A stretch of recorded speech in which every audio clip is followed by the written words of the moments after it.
Bharat Ratna doctor Babasaheb आंबेडकरांनी तुम्हाला मला संविधान दिलं, शस्त्र दिलं, पण आम्ही ते वाचायला कमी पडलो. मला कुणाच्या भावना दुखवायच्या नाही, पण आवर्जून सांगायचंय आम्ही जरा पोथ्या पुराणांमध्ये जास्त अडकलो. सासरी जाणाऱ्या लेकीला 4 वाट्या 5 ताटं 2 चमचे देण्यापेक्षा बाबासाहेबांचं संविधान जर हातात दिलं आणि सांगितलं लढ, तुझं हे शस्त्र आहे, तर मला असं वाटतं आयुष्याची लढाई ती कणखरपणे लढेल.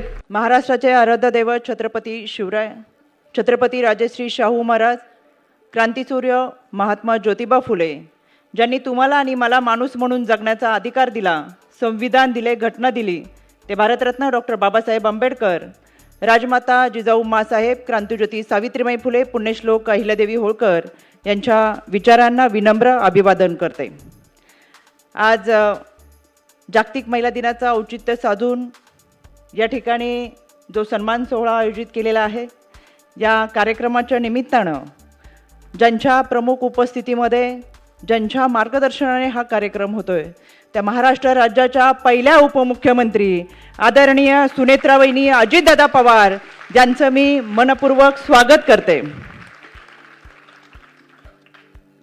आमच्या सहकारी सुशीबेनजी शहा, कायमच राज्य महिला आयोगाला ज्यांचं मोलाचं सहकार्य आहे, आणि आमचे पदसिद्ध सदस्य असलेले पोलीस महासंचालक असतील आणि त्यांची सर्व टीम, त्यांच्या वतीनं या ठिकाणी उपस्थित असलेले आमच्या अतिरिक्त पोलीस महासंचालक अश्वितीजी दोरगे, माझ्या सदस्य सचिव नंदिनीजी, उपसचिव पद्मश्रीजी, माझा सर्व राज्य महिला आयोगाचा स्टाफ, या ठिकाणी उपस्थित असलेल्या महाराष्ट्राच्या कानाकोपऱ्यातून आलेल्या अनेक सामाजिक संस्था, सामाजिक कार्य करणाऱ्या व्यक्ती, प्रोटेक्शन ऑफिसर असतील, त्याचबरोबर विधी सेवा प्राधिकरण, माझे लॉ कॉलेजचे स्टुडंट, त्याचबरोबर समाजामध्ये आपण मोलाची कामगिरी बजावत असताना खऱ्या अर्थानं संरक्षणाची जबाबदारी आपल्यावर आहे असं म्हणत या ठिकाणी उपस्थित असलेली खाकी वर्दी, त्याचबरोबर खऱ्या अर्थानं आमचा आवाज महाराष्ट्रापर्यंत पोहोचवण्याची जबाबदारी अतिशय उत्तमरित्या आपल्या खांद्यावर घेणारी समाज माध्यमं, पत्रकार, या सगळ्यांचं मी मनापासून स्वागत करते. आदरणीय वहिनी, आपल्यावर आणि आदरणीय दादांवरती प्रेम करणारी महाराष्ट्रातली जी जनता आहे, त्यामध्ये खास आपण आज या कार्यक्रमाला उपस्थित राहिलात, म्हणून महाराष्ट्राच्या कानाकोपऱ्यातून काही महिला भगिनी या कार्यक्रमाच्या निमित्तानं उपस्थित राहिलेल्या आहेत. या सगळ्यांचं मी मनापासून स्वागत करते. आज खरं तर गडचिरोलीपासून या ठिकाणी आलेल्या महिला भगिनी आहेत. धुळे, जळगाव, पालघर, नंदुरबार, वाड्या आणि पाड्यांवरून आलेली महिला भगिनी ही समोर उपस्थित आहे आणि व्यासपीठावरती महाराष्ट्र राज्याच्या पहिल्या उपमुख्यमंत्री उपस्थित आहेत. हा खऱ्या अर्थानं आमच्या महिला शक्तीचा सोहळा आहे, गौरव आहे. आणि म्हणून वहिनी, आमच्या सगळ्यांच्या वतीनं, महाराष्ट्रातल्या मातृशक्तीच्या वतीनं तुमच्या या वाटचालीसाठी आमच्या मनपूर्वक शुभेच्छा. खरं जागतिक महिला दिवस हा महिलांच्या गौरवाचाच नाही, पण महिलांनी खऱ्या अर्थानं स्वतःच्या अस्तित्वासाठी जी लढाई दिली, जे कर्तृत्व सिद्ध केलं, त्या कर्तृत्वाची ही कहाणी आहे. आणि त्या कर्तृत्वाचा सन्मान व्हावा, त्या योगदानाचा सन्मान व्हावा आणि त्याची आठवण व्हावी, म्हणून खऱ्या अर्थानं हा जागतिक महिला दिवस आपण सगळेजण साजरा करतोय. या जागतिक महिला दिनाच्या निमित्तानं महिलांना जिथं जिथं संधी मिळाली त्या संधीचं ते सोनं करत, त्यांच्या पाठीवरती कौतुकाची थाप देत, आम्ही तुझ्यासोबत आहोत, तू आयुष्याची लढाई लढ, हा सांगण्याचा प्रयत्न या माध्यमातून केला जातोय. कुटुंबापासून, म्हणजे चूल आणि मूल सांभाळत असताना, कुटुंबापासून केंद्राचं अर्थव्यवस्था मांडेपर्यंत, शिक्षणापासून पुढच्या सामाजिक कार्यापर्यंत, त्याचबरोबर राजकारणापासून विविध क्षेत्र तिने पादाक्रांत केली. आणि या सगळ्यांमध्ये आयुष्यामध्ये अनेक अडचणी तिला आल्या असतील, पण मी कायम सांगते, 9 महिने 9 दिवस गर्भात वाढवलेल्या बाळाला जन्म देताना कदाचित तिला त्या वेदना होतात, पण ती वेदना सहन करण्याची ताकद फक्त तिच्यामध्येच असते. माझे पुरुष बांधव या ठिकाणी उपस्थित आहेत. मला या कार्यक्रमाच्या निमित्तानं त्यांचं मनापासून स्वागत करताना आनंद वाटतो. पूर्वी 8 मार्च हा महिलांचाच असायचा. वक्ते महिला असायच्या, श्रोते महिला असायच्या आणि समोर बसलेल्या महिलांमध्ये महिलांच्या व्यथा मांडल्या जायच्या. कार्यक्रम संपला की 4 भिंतीमध्ये आमच्या वेदना विरून जायच्या, कारण कार्यक्रम महिलांनीच आयोजित केलेला असायचा, महिलांनीच ऐकलेला असायचा, महिलांनीच सांगितलेला असायचा. पण दिवसेंदिवस आता ही मानसिकता बदलतीये. आमच्या कार्यक्रमामध्ये पुरुष उपस्थित राहतात.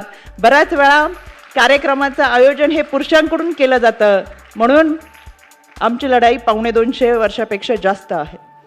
सावित्रीमाईंनी स्वतःपासून सुरू केलेल्या या लढाईमध्ये आमचे प्रश्न आम्ही तेव्हापासूनच मांडतोय. आमच्या वेदना ह्या तेव्हापासूनच्याच आहेत.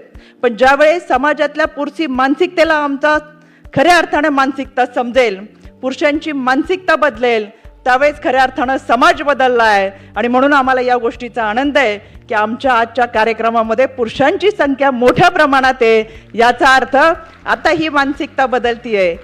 आम्ही आमच्या अस्तित्वासाठी लढतच राहू, पण जेव्हा पुरुष बांधव आमच्या अस्तित्वासाठी लढाईमध्ये 4 पावलं पुढे येतो, तेव्हा खऱ्या अर्थानं ही लढाई आम्ही जिंकतोय असं मनापासून वाटतं. आजच्या या कार्यक्रमामध्ये उल्लेखनीय यश ज्यांनी संपादन केलं त्यांचा सन्मान आदरणीय वहिनींच्या हस्ते होणार आहे. गेल्या 4 वर्षाच्या कालावधीमध्ये आदरणीय वहिनी, मी राज्य महिला आयोगाचे अध्यक्ष या नात्याने काम करत असताना वेगवेगळे उपक्रम या आयोगाच्या माध्यमातून राबवले, जेणेकरून आमचं मुख्य कार्यालय बांद्रा येथे आहे. पण महाराष्ट्राच्या कानाकोपऱ्यातली महिला भगिनी मुंबईच्या कार्यालयापर्यंत पोहोचू शकणार नाही, तिचे प्रश्न मांडू शकणार नाही, तिच्या व्यथा मांडू शकणार नाही. अनेक वर्ष न्यायाच्या प्रतीक्षेत असलेल्या महिला भगिनींना न्याय मिळाला पाहिजे, ही या पाठीमागची संकल्पना. आणि म्हणून मुंबईच्या कार्यालयामध्ये बसून महिला भगिनींचे प्रश्न आपल्याला मांडता येणार नाहीत, पण आपण त्यांच्यापर्यंत पोचलं पाहिजे, ही भावना निश्चितपणाची आहे. आणि म्हणून राज्य महिला आयोगाच्या वतीनं आयोग आपल्या दारी हा उपक्रम या ठिकाणी आयोजित केला. मुंबईच्या महापौर या ठिकाणी उपस्थित राहिले, त्यांचंही आमच्या सगळ्यांच्या वतीनं मनापासून स्वागत करते. आयोग आपल्या दारी या उपक्रमाच्या माध्यमातून वाड्या वस्त्या आणि पाड्यांपर्यंत जात त्या महिला भगिनींचे प्रश्न सोडवण्याचा प्रयत्न आम्ही केला. आणि वहिनी, गेल्या 4 वर्षामध्ये जवळजवळ 50,000पेक्षा जास्त केसेस आम्ही निकालात काढल्या, याचं आम्हाला समाधान. या सगळ्या उपक्रमाच्या माध्यमातून खरं तर आज आपण अनेक उद्घाटन या ठिकाणी करणार आहोत, अनावरण करणार आहोत. समाजाची मानसिकता बदलत असताना या समाजाच्या बदलत्या मानसिकतेबरोबर जनजागृती करणं ही मोहीम आपल्या हाती घेत असताना आम्ही 4 वर्षामध्ये टोल फ्री नंबर सुरू केला. आणि तो महाराष्ट्रामध्ये सगळ्या राज्यांमध्ये महाराष्ट्र हे पहिलं राज्य आहे ज्यांनी स्वतःचा टोल फ्री नंबर सुरू केला. 155-200-9 या क्रमांकावरती संपर्क साधल्यास जी कोणी तक्रारदार असेल तिची तक्रार तातडीने घेतली जाते. राज्य महिला आयोगाच्या वतीनं बालविवाहाच्या विरोधातली फार मोठी मोहीम आपण राबवली. अगदी आमच्या मेलवरती, फोनवरती किंवा मेसेज जरी आला तर अनेक बालविवाह आपण रोखलेले आहेत. अनेक वेळा केवळ राज्य महिला आयोग हे महिलांसाठीच काम करतं, ही जी मानसिकता आहे याच्यामध्ये असं नाही, कारण की एका महिलेच्या कुटुंबासाठी आम्ही काम करतो, त्या कुटुंबामध्ये पुरुषसुद्धा येतो. आणि म्हणून बऱ्याच वेळा पुरुषांचे सुद्धा प्रश्न ते मांडतात, कारण की ते एका महिलेशी संबंधित असतात. आणि म्हणून समुपदेशन करत आम्ही या कुटुंबांना एकत्र जोडण्याचं काम केलेलं आहे. गेल्या 4 वर्षाच्या कालावधीमध्ये 90% जास्त कुटुंब हे केवळ समुपदेशन करून आपण एकत्र आणलेले आहेत. आणि याचं मला निश्चितपणाने समाधान वाटतं. आदरणीय वहिनी, घटना घडून गेल्यानंतर त्याच्याबद्दल आपण खेद व्यक्त करत असताना किंवा त्याच्यानंतर आपण त्यांचं समुपदेशन करण्यापेक्षा घटना घडूच नये किंवा कुटुंब म्हणजे काय, कुटुंब संस्था म्हणजे काय, विवाह म्हणजे काय, विवाह संस्था काय, सासर काय, माहेर काय आणि आपली जबाबदारी काय, ह्या त्या महिलेला आणि तितकंच त्या मुलाला देखील समजलं पाहिजे. पती आणि पत्नी म्हणून जेव्हा ती जबाबदारी आपण स्वीकारतो त्यावेळेस कायद्याच्या चौकटीतून आपली जबाबदारी काय असावी हे किमान माहीत असावं. म्हणून आपण पूर्व समुपदेशन, विवाहपूर्व समुपदेशन केंद्र सुरू केलेले आहेत. आणि असे महाराष्ट्रात 10 विवाहपूर्व समुपदेशन केंद्र आहेत. घटना घडून गेल्यानंतर समुपदेशन करण्यापूर्वीपेक्षा घटना घडू नये किंवा कायद्याच्या चौकटीतून आपण गंभीररित्या वागलं पाहिजे, ही भूमिका निश्चितपणाने या समुपदेशन केंद्राच्या माध्यमातून मांडली जाते. विधवा विवाह प्रथाच्या विरोधात आपण फार मोठी मोहीम राबवली. खरं तर याची सुरुवात मी माझ्या कुटुंबापासूनही केली. माझे सख्खे काका गेल्यानंतर काकूच्या गळ्यातलं मंगळसूत्र कोणी काढायचं नाही, कपाळाचं कुंकू कोणी पुसायचं नाही. खऱ्या अर्थानं पायातली जोडवी असते, हातातील बांगड्या काढण्याची प्रथा आजही ग्रामीण भागामध्ये आहे. मला असं वाटतं जागतिक महिला दिनाच्या निमित्तानं हा संकल्प जरूर असावा. शेवटी एक महिला भगिनी माहेरवरून जेव्हा सासरी येते तेव्हा ती सर्वस्व सोडून माहेरचं सासरी येताना बऱ्याच वेळा पत्रिका जुळत नाही म्हणून स्वतःचं नावसुद्धा बदलून येते. स्वतःचं नाव बदलते, वडिलांच्या नावाच्या जागी नवऱ्याचं नाव लागतं, आडनाव बदलतं, सासरचं आडनाव लागतं आणि उंबरठा ओलडून ती जेव्हा सासरी येते तेव्हा निशांत स्वतःला बदलत दुसऱ्या क्षणाला त्या घरात आपलेपणाने प्रत्येकाला ते घरटं जपता यावं हा तिचा प्रामाणिकपणे प्रयत्न असतो. ज्या पतीसाठी ती आलेली असती दुर्दैवाने त्याचं जर दुःखद निधन झालं तर तिचं सर्वस्व संपतं, चारही बाजूला अंधार पसरतो आणि तिला प्रश्न पडतो माझ्या आयुष्याचं पुढे काय. खरं तर अशा कालावधीमध्ये तिला आपण जगण्याची उमेद दिली पाहिजे, उभारी दिली पाहिजे. पण दुर्दैवानं होतं उलटं. आमच्यातल्याच काही महिला भगिनी उठतात आणि अंत्यविधीच्या वेळेस त्या महिलेच्या कपाळाचं कुंकू पुसायला जातात. खऱ्या अर्थानं ही प्रथा आता आम्ही गावागावामध्ये बंद केलेली आहे.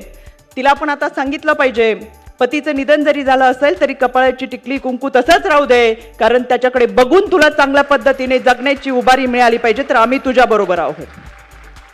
आणि म्हणून महाराष्ट्रामध्ये अनेक ठिकाणी हळदी कुंकाचं ज्या वेळेस वहिनी आमंत्रण येतं त्यावेळेस मी आवर्जून सांगते सौभाग्यवतींचे कार्यक्रम तुम्ही चौकात घेत असता, पण ज्या ठिकाणी ग्रामपंचायतीमध्ये विधवा महिला भगिनींच्या हळदी कुंकाचा कार्यक्रम घेताल तिथं आम्ही जरूर उपस्थित राहू.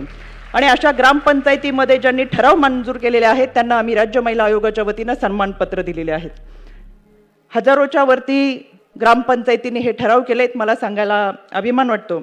आदरणीय दादांनी मला राज्य महिला आयोगाची जबाबदारी दिली. 3 वर्षाचा कार्यकाळ पूर्ण झाल्यानंतर पुन्हा एकदा नियुक्ती देऊन माझ्या कार्याचा सन्मान करत कामाची संधी दिली.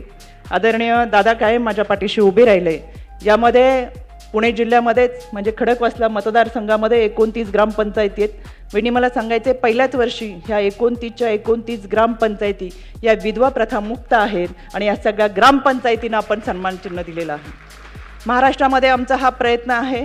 केंद्रबिंदू आपण स्वतः असावं आणि ह्या परिघासाठीचा प्रयत्न आपल्या माध्यमातून व्हावा. आणि म्हणून कोणत्याही रूढी परंपरा या सगळ्या जर मातीत गाडायच्या असतील तर त्याची सुरुवात आपण स्वतःच्या घरापासून करूयात. आणि म्हणून हा 8 मार्चचा संकल्प फार महत्त्वाचा आहे असं मला वाटतं. आम्ही मानवी तस्करीच्या विरोधात फार मोठी मोहीम राबवली. यामध्ये आखाती देशामध्ये ओमान असेल, मस्कत असेल, दुबई असेल, महाराष्ट्रामधून आणि भारतामधून जाणाऱ्या आणि कामाचा आमिष दाखवून, प्रेमाचा आमिष दाखवून त्यांना तस्करी करणाऱ्यांची संख्या मोठ्या प्रमाणात आहे. आदरणीय वहिनी गेल्या वर्षी दिवाळीच्या दरम्यान आपण 72 मुली आणि महिलांना भारतात परत आणलं. कारण की आपल्याला एक्सटर्नल अफेअर मिनिस्टर असतील किंवा इंडिया एम्बसी असेल यांच्या थ्रू त्यांना घेऊन येताना महाराष्ट्रात आणता येत नाही. आधी भारताच्या पत्त्यावरती आणावं लागतं आणि मग महाराष्ट्रात घेऊन यावं लागतं. अशा 72 मुली आणि महिलांची सुटका आपण गेल्या वर्षी केली. हे जाळं फार मोठं आहे, याच्यावरती काम करतोय. मला वाटतं आमच्या संगीताताई पाटील देखील इथं कुठेतरी बसलेल्या आहेत. ह्या सामाजिक संस्था ह्या स्वतः तिकडे जाऊन आल्यात आणि खऱ्या अर्थानं तिथली परिस्थिती ह्या त्या चित्रण करून त्याचे फोटो काढून व्हिडिओ करून पाठवत होत्या. आणि मेलची सुविधा नसते कारण की कॉन्टॅक्ट कसं करायचे, त्या महिलांचे मोबाईल काढून घेतलेले असायचे. आपल्याकडचा दिवस म्हणजे त्यांची रात्र आणि त्यांचा रात्र. या दिवसांमध्ये खरं तर रात्रभर आम्ही जागे असायचो कारण की त्या महिला कधी आपल्याला संपर्क जर केला तर त्यांच्याशी संपर्क व्हावा. आणि या प्रयत्नांनी या सगळ्या मुली आणि महिलांना आपण भारतात घेऊन आलो. त्यात महाराष्ट्रातल्या मुलींची आणि महिलांची संख्या जास्त आहे. आणि म्हणून मी पालकांना सातत्याने सांगते आपल्या पाल्याशी सातत्याने संवाद साधत राहा. संवादातून अनेक प्रश्न सुटतात आणि म्हणून अशा कोणत्याही आमिष असतील त्यांना बळी न पडता खऱ्या अर्थानं समाजामधलं वास्तव काय हे आपल्याला सांगता आलं पाहिजे. या सगळ्यांमध्ये काम करत असताना आम्ही आरोग्यवारीसाठी मोठी मोहीम राबवली. गेले 4 वर्षामध्ये देहू आळंदीवरून निघणारी वारी जेव्हा पंढरीला पोचते या वारकरीमध्ये जात असताना खरं माझं वारकरी कुटुंब आणि म्हणून लहानपणापासून वडिलांसोबत वारीत एक दिवस जाताना प्रश्न पडायचा. ज्यावेळेस कळत होतं तेव्हाच की वयात येताना आपल्याला मासिक पाळी येते तशी या महिला भगिनी इतक्या चालतात. आपल्याकडची वारी ही 28-29 दिवस चालते. नाशिकवरून त्र्यंबकवरून निघणारी वारी आपल्या अगोदर 10 दिवस निघते. त्याच पद्धतीने जळगाववरून निघणारी वारी ही त्याहीपेक्षा 5 दिवस अगोदर निघते. म्हणजे जवळजवळ 1.5 महिना या महिला भगिनी वारीत असतात. आणि मग एकदा तरी मासिक पाळीला सामोरं जावं लागतं. त्यावेळेस या महिला भगिनी काय करत असतील, कशा पद्धतीने त्या हे सगळं चेंज करायचं किंवा कुठे वस्त्र वापरायचं आणि त्याच्यासाठीच्या सुविधा कुठं असतील हा प्रश्न कायम मनामध्ये होता. पण अगदी प्रारब्ध या गोष्टीवर माझा विश्वास आहे. सुदैवाने मला आयोगाचे अध्यक्ष म्हणून काम करायची संधी मिळाली.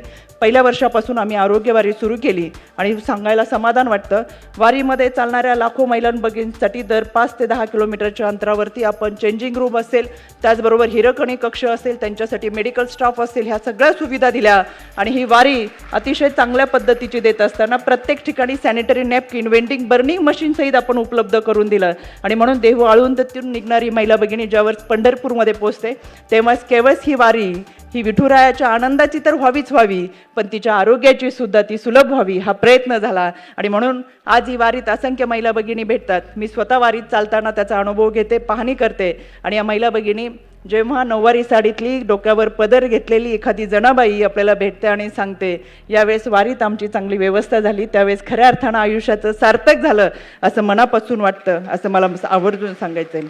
आपल्याकडे महाराष्ट्रामध्ये 43% जास्त महिला भगिनी ह्या वर्किंग वुमन म्हणून काम करतात. आदरणीय समोर जर पाहिले असेल तर अनेक वेगवेगळ्या क्षेत्रातल्या महिला भगिनी काम करतात, पण यासाठीचा राज्य सरकारचा जो शासकीय धोरणाचा जी होता त्याच्यामध्ये कामाच्या ठिकाणी लैंगिक अत्याचार होऊ नये प्रतिबंध मनाई आणि निवारण 2013 हा पॉश ॲक्टचा कायदा अस्तित्वात होता. पण दुर्दैवाने भारतरत्न डॉक्टर बाबासाहेब आंबेडकरांनी तुम्हाला मला संविधान दिलं, शस्त्र दिलं, पण आम्ही ते वाचायला कमी पडलो. ज्या सावित्रीबाईंनी स्वतःच्या अंगा खांद्यावर शेणामातीचे गोळे झेलले की पुढे जाऊन माझ्या जिजाऊ सावित्रीच्या लेकींनी हे संविधान वाचलं पाहिजे याच्यासाठी लढा दिला. पण मला कुणाच्या भावना दुखवायच्या नाही, पण आवर्जून सांगायचंय आम्ही जरा पोथ्या पुराणांमध्ये जास्त अडकलो आणि म्हणून संविधान आमचं अजूनही वाचायचं राहिलंय. सासरी जाणाऱ्या लेकीला 4 वाट्या 5 ताटं 2 चमचे देण्यापेक्षा बाबासाहेबांचं संविधान जर हातात दिलं आणि सांगितलं लढ तुझं हे शस्त्र आहे, तर मला असं वाटतं आयुष्याची लढाई ती कणखरपणे लढेल. कारण आईपणाचं फार मोठं जबाबदारीचं ओझं मानेवर घेऊन आपण जेव्हा वागतो त्यावेळेस मला त्या आईला आवर्जून सांगायचंय बाईपणाची संकट अनेक सहन केली, बाईपणाच्या अनेक वेदना सहन केला, बाईपण म्हणून आपण ते झेलत आलो. पण आता जर तू आई असशील तर आईपणासाठी त्या लेकीच्या पाठीमागं मात्र खणकर उभी राहा, कारण आता मातृत्वाची लढाई सुरू होती. आणि म्हणून त्या आईने त्या मुलीच्या पाठीशी उभं राहून सांगितलं पाहिजे लग्नाच्या बोहल्याच्या बाजारावरती आता तिचा लिलाव होता कामा नये, दिसण्यावरून नाही तर तिच्या कर्तृत्वावरून खऱ्या अर्थानं तिचा सन्मान झाला पाहिजे. आणि म्हणून हुंडाबळीच्या विरोधातली मोठी चळवळ आपण उभी केली. हुंडाबंदी ह्या कायद्याच्या माध्यमातून अनेक ठिकाणी जेव्हा वेणी जातो तेव्हा आम्हाला लोक विचारतात कायद्यामध्ये बदल का नाही केला. खरं तर त्या क्षणाला आपण त्यांना प्रश्न विचारू शकतो, पण आपण कुणालाही उत्तरं देत नाही. आपण काम करत असताना हे आवर्जून सांगायचंय हुंडा घेणाऱ्यापेक्षा हुंडा देणारा जास्त दोषी आहे. आणि म्हणून हुंडा देणार नाही असं जेव्हा तुम्ही ठरवताल तेव्हा घेणारा येणार कुठून, आणि शिवाय जो हुंडा मागतोय त्याच्या विरोधात आपण पोलीस स्टेशनला तक्रार दाखल करू शकतो. म्हणून देशभरातल्या सगळ्या कायद्यांमध्ये महाराष्ट्राचे कायदे अधिक कडक आहेत आणि म्हणून मला आवर्जून सांगायचंय कायद्याच्या चौकटीतून वागत असताना जर हुंडा दिलाच नाही, मागणाऱ्याच्या तोंडाला जी हुंड्याची पैशाची लालच लागली आहे ती कुठेतरी बंद करायची असेल तर आम्हाला कायद्याच्या चौकटीतून आवाज उठवला पाहिजे आणि ही करण्याची जबाबदारी ही आपल्या मातृशक्तीची आहे असं मला मनापासून वाटतं. महिला ऊसतोड कामगारांच्या प्रश्नांसाठी त्यांची गर्भपिशवी काढणं, कामाच्या वेळेमध्ये जर त्यांना पाळी आली तर त्यांचा पगार न देणं, या सगळ्या गोष्टींसाठी त्यांच्या मुलांच्या आरोग्याचे प्रश्न आहेत, या सगळ्यांसाठी राज्य महिला आयोगाच्या वतीनं शिफारशी सादर केलेत. यामध्ये विभागीय बैठका घेतल्या आणि त्यामुळे वहिनी गेल्या 5-6 महिन्यापूर्वी जिल्हास्तरीय समित्या तयार करण्यात आले. त्याच्यामध्ये आरोग्य मित्र ऊसतोड महिला कामगारांसाठी आरोग्य मित्र ही यांची नेमणूक करण्यात आली आणि त्याच्यामुळे या आरोग्य मित्राच्या माध्यमातून आमच्या ऊसतोड महिला भगिनींचे प्रश्न हे फार मोठ्या प्रमाणात आम्ही मार्गी लावलेत. त्याचं एक समाधान आम्हाला आहे. गेल्या 4 वर्षामध्ये आपण 15 ऑगस्ट 26 जानेवारीला विशेष ग्रामसभा आयोजित करतो. यामध्ये महिला सुरक्षिता, हुंडाबंदी आणि विधवा प्रथेच्या विरोधातल्या या बैठकीमध्ये ठराव करून घेतो जेणेकरून त्या महिलांना आपल्याला सन्मान देता येईल.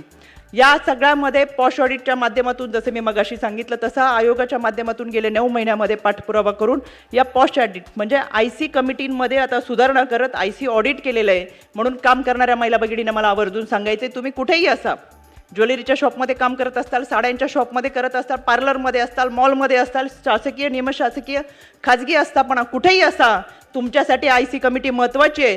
तुम्ही त्या कामाच्या ठिकाणी गेल्यानंतर पहिला ICचा बोर्ड बघा, तो बोर्ड ॲक्टिव्ह आहे का ते बघा. कुठलाही वरिष्ठांनी तुम्हाला कामाच्यासाठी किंवा इतर वेगळ्या भावनेने त्रास दिला तर ICकडे तुम्ही तक्रार नोंदवू शकता. दिवाणी न्यायालय इतका अधिकार आहे IC कमिटीला आणि तो तुमच्या संरक्षणाचा हक्क आणि अधिकार आहे, त्याची अंमलबजावणी झाली पाहिजे. ही प्रभावी योजना सुरू करण्यात आलेली आहे. यामध्ये भरोसा असेल, समुपदेशन केंद्र असेल, मुलींच्या सुरक्षितेसाठी सुद्धा आपण मोठ्या प्रमाणामध्ये काम करतोय. दुर्दैवाने मला सांगायचे परवा बदलापूरची एक घटना होती. यामध्ये श्रीबीज हे विक्री मोठ्या प्रमाणातलं प्रकरण आहे. यामध्ये IVF सेंटर आहे, जे नाशिकच्या IVF सेंटरला ठाण्यामध्ये चालू आहे, ते अनाधिकृतपणे चालू आहे आणि IVF सेंटरची मान्यता नसताना सुद्धा अशा पद्धतीने महिलांच्या एका महिलेचा वारंवार वापर करून आधार कार्ड बदलून त्यांची ओळख लपून ज्या पद्धतीने हे रॅकेट आहे, गेल्या 8 दिवसामध्ये मी तिथं स्वतः भेट दिली आणि याच्यावरती महाराष्ट्रामध्ये मोठ्या प्रमाणात आम्ही कारवाई करतोय. आपण दररोज बातम्यांना पाहत असताल, नाशिकमध्ये कारवाई केली आहे, जळगावमधून एका आरोपीला अटक केलेली आहे, ठाण्यामध्ये कारवाई केली आहे आणि मालती IVF सेंटर म्हणून जे सेंटर आहे त्याला ताळेबंद केलेलं आहे. आणि म्हणून मला आवर्जून सांगायचं, जर अजूनही कोणाची फसवणूक होत असेल तर त्यांनी समोर येऊन आपली तक्रार नोंदवावी, आम्ही तुमच्या सोबत आहोत. या सगळ्यांमध्ये ज्या महिला प्रवास करतात त्यांच्यासाठी सार्वजनिक वाहतुकीच्या ठिकाणी मग ओला उबेर सारख्या सार्वजनिक वाहतूक असतील, पॅनिक बटन कंपल्सरी असतं. बऱ्याच गोष्टी आपल्याला माहीत नसतात. आम्ही RTOला याबाबतच्या सूचना दिल्या आहेत, त्यांच्याकडे बैठका लावल्या आणि जिथं तुम्ही प्रवासाला बसता तिथं पॅनिक बटन जे असतं तर कंपल्सरी आपण गाडीत बसल्यानंतर पॅनिक बटन आहे का, ते चालू आहे का हे चेक करावं, ते तुमच्या सुरक्षिततेसाठी आहे. आणि याच्यासाठी सुद्धा आपण ज्यांची पॅनिक बटनची व्यवस्था अजूनही नाही, ती सार्वजनिक वाहतूक व्यवस्था त्यांना आपण चाचपणी करण्यासाठी परत एकदा पाठवलेलं आहे. खरं महाराष्ट्रामध्ये आर्थिक पाहणी केली गेली त्यावेळेस लक्षात आलं की 12,71,00,000 लोकांकडे मोबाईल आहेत आणि या 12,71,00,000 लोकांपैकी 11,36,00,000 लोक इंटरनेट वापरतात. आता इंटरनेट प्रत्येक ठिकाणी पोचलंय, पण ज्या पद्धतीने AIच्या तंत्रज्ञानाच्या युगामध्ये आपण आलो, नव्या जमान्यामध्ये आपण आलो, त्याच पद्धतीने त्यांचे प्रश्न सुद्धा तितक्या मोठ्या प्रमाणात वाढले.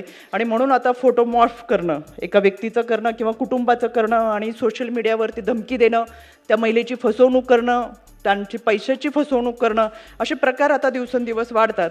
म्हणून आमच्या समवेत असलेला अश्वितीजी याच्यामध्ये यांचा मोठा सहभाग आहे आणि आज या निमित्तानं आपण सायबर वेलनेस सेंटरचं उद्घाटन आदरणीय वहिनी आपल्या हस्ते करतोय.